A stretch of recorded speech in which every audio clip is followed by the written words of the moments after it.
Hello, welcome, Cabbage here. Let's have a look at floor 37 of the Tower of Champions, and we will bring a team of mostly Hanzo, the new Transcendent form.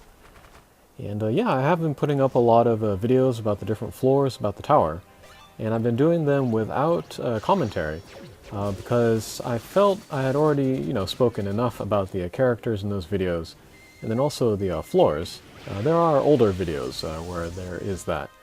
But this floor I thought it was worth doing the commentary for, because there's a lot going there's a lot going on in this mission, and then yeah, I was actually having a lot of trouble with this mission. This playthrough actually, I was on a pretty great win streak, where I beat all of the missions on the first try, until I got to this one. This is definitely one of my least favorite floors. But just on a whim, I tried it with Hanzo, and he turned out to be awesome. So yeah, this video will be showing about how he plays here. And then, yeah, gimmicks on this mission. There are damage walls and warps. And Hanzo has null warp only, so the damage walls will be a problem for him. The thing about him that I thought would be good here, however, is his strike shot. It becomes, he gets a barrier around him, which can actually help him ignore the damage from the damage walls. So if there is a situation where he's surrounded by damage walls and must move, then you can use that and then protect him for that turn. And yeah, if you use his first tier version, which is 16 turns, then he will prevent all damage to himself the turn of, and then the next turn. If you use the second tier one, I think it's 28 turns, then he'll keep that barrier around him for the next 5 turns. So kind of based on your situation and how charged up your strike shot is, you can use it for different purposes. I'm thinking that the first tier would be really good for cases where you want to avoid a damage wall.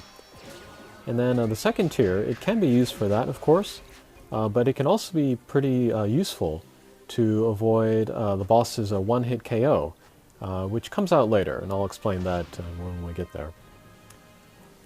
So yeah, that is using Hanzo in here with all of the damage walls around. And then there's also a lot going on with the enemies here. A lot of them will go into counterattack mode, and then the three rather, that are most important to pay attention to are the spritzers, the little spritzers. If you hit them, everybody will get defense down. And then the homing absorbers, if you hit them, everything will get defense up. But if you hit multiple guys in one turn, then the guy that you hit last will have the effect that stays, even into the next turn. So, if possible, you want to hit the homing absorber first, and then hit the spritzer, and then do damage to everybody else. Of course, you could also hit just the spritzer and then do damage to like the mini-boss or the boss. Or if the boss already has defense down, you can just go ahead and do damage to the boss. So yeah, you are kind of required to think about a lot every turn.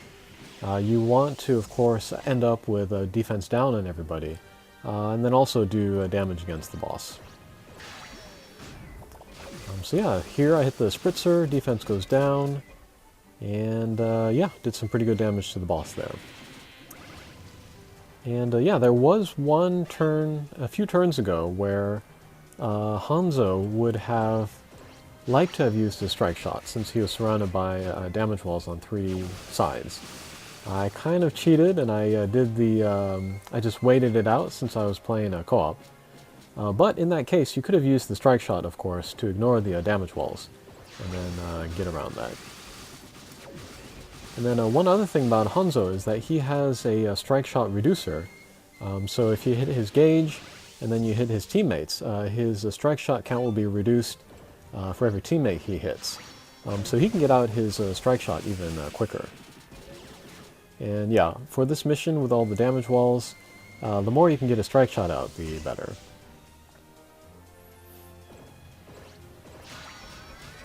Okay, so yeah, we're hitting just the homing absorber, so it's just the defense up. But he is the last one, so It's not a big deal to take some time to take him down. And that gives us a chance to actually charge up our strike shots too.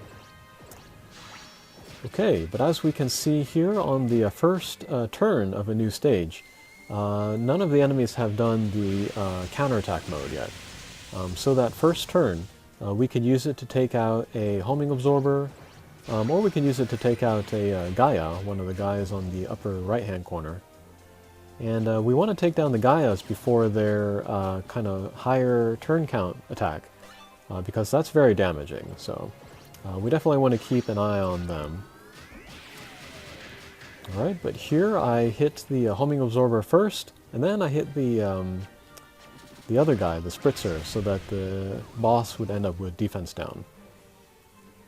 And then there's the Domon there in the upper left-hand corner. He also does the defense down, so we can also use him in that same way. And yeah, hitting him includes hitting him with bump combos. This can sometimes mess you up, especially with the homing shots, because your last hit that you do might be a homing shot that goes into the homing absorber, so that's something to keep in mind. But yeah, I was having lots of trouble with this floor. I was trying it with all of the recommended guys, like Son Goku, Himiko, Atos, people like that, even Avalon. But I couldn't get a real consistent clear out of anybody. But Hanzo was immediately awesome. And actually, he's not even mentioned on the Game with Strategy site, which is a little surprising to me. Maybe it's a style of play thing more than anything else. Okay, so here we are at the boss. This first stage is pretty much the same as the rest. First turn, there is no counterattack mode on anybody, so we can go after the Gaia and the homing absorber. After that, the counterattacks come out, so we will want to hit the homing absorber first, and then hit the Domon next, so that everybody ends up with the defense down. And there I was just lucky. I had good position, so I was able to take down the boss in one hit. Oh, and then the last character that I'm using is Shizuka Gozen, the evolution version. And she's great. She has both of the gimmicks, null damage wall, null warp. She got a recent buff where her X-laser became an XL. There are some laser barriers on this mission, but still, the XL laser is going to do some good damage.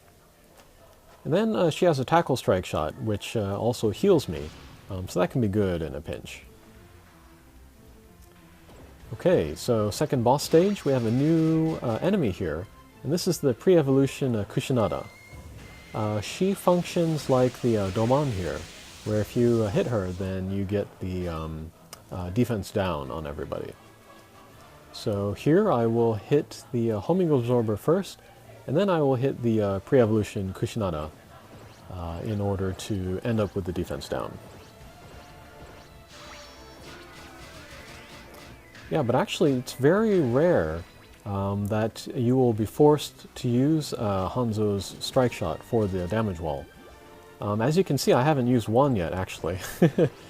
One, either because the damage walls are an easy to dodge areas, like if they're across from each other. And then other times there are so many enemies on screen that I'm able to keep myself out of the damage wall, just by keeping myself in between enemies. Yeah, so as long as you're careful, and as long as you don't get any irregular bounds, you can go for quite a while without using Hanzo's null everything strike shot.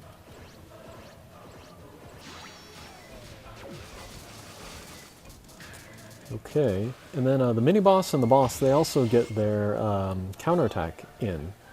But I wouldn't worry about either one of those too much. Whoops. I was hoping to do like an angle where I would not pick up the heart, but still do some damage to the boss. Instead I match shot her to her by accident, so we'll take it.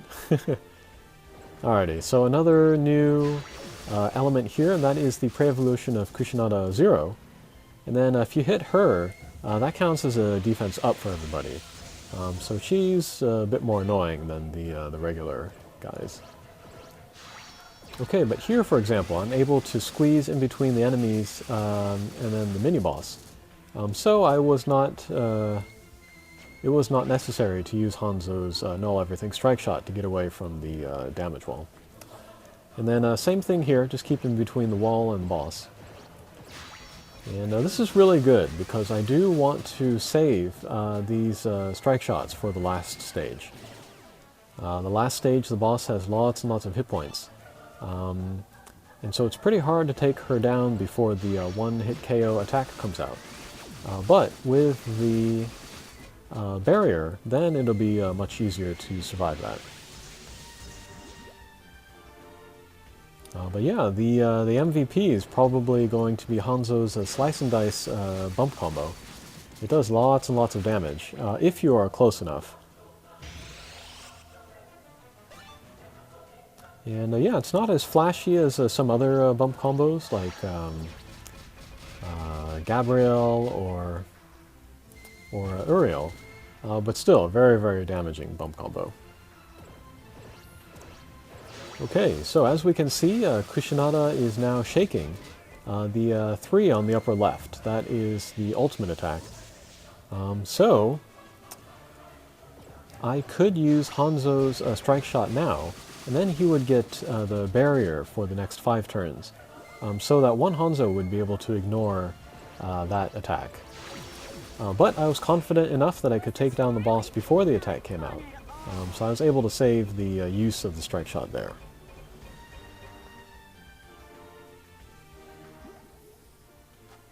Okay, last stage. And yeah, when I don't use this team, I can pretty consistently get to the stage, but I always lose here. Again, because the boss has so many hit points. Okay, we'll keep an eye on the 10 count. I guess it's 9 now. And then we want to time our Hanzo's strike shots so that he will have the immunity for the one-hit KO attack. But yeah, same system as before. The pre-evolution Kushinada does defense down. The pre-evolution Kushinada 0 does defense up. And then the Doman and the Homing Absorber, they have their same rules as well. Okay, so there we were able to end the turn on defense down, so that'll be helpful to us.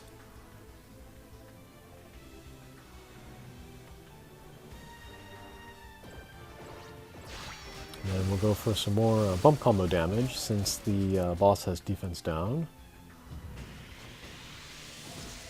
Yeah, but that was like 500,000 damage, and it took almost nothing away from the life bar of the boss, so yeah, lots of hit points here.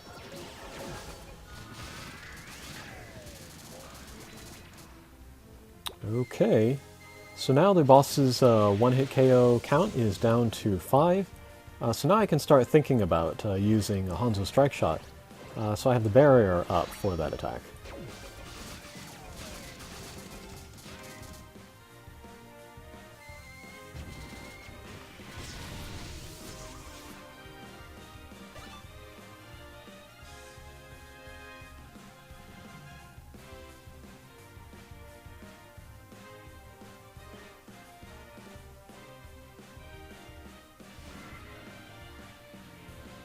Okay, so let's use that. And we'll just do a crazy angle. The speed up is very, very high. So we can get all over the screen, get lots of hits in on guys, and then also wake up the other Hanzo that was sleeping. Okay, so Hanzo gets that barrier, and then all damage to him for the next 4 turns will be negated.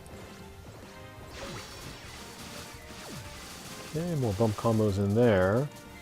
Alright, and now we're doing some pretty good damage to the boss. I did have the defense down, and we got a couple of the bump combos in there. Okay, and then we'll use another of Hanzo's Strike Shot. And then, yes, if the boss had survived the next 2 turns, then I would have had all of my Hanzos immune, and I would have been able to survive the one-hit KO. So that could be a good technique if you are using even one Hanzo for this mission. But yeah, I was very surprised and pleased that this worked out this way. And yeah, I see Hanzo in a new light. I actually didn't use him much before this, but now I feel like he's one of the strongest characters in the game. Okay, thanks for watching, and we'll see you again. Take care.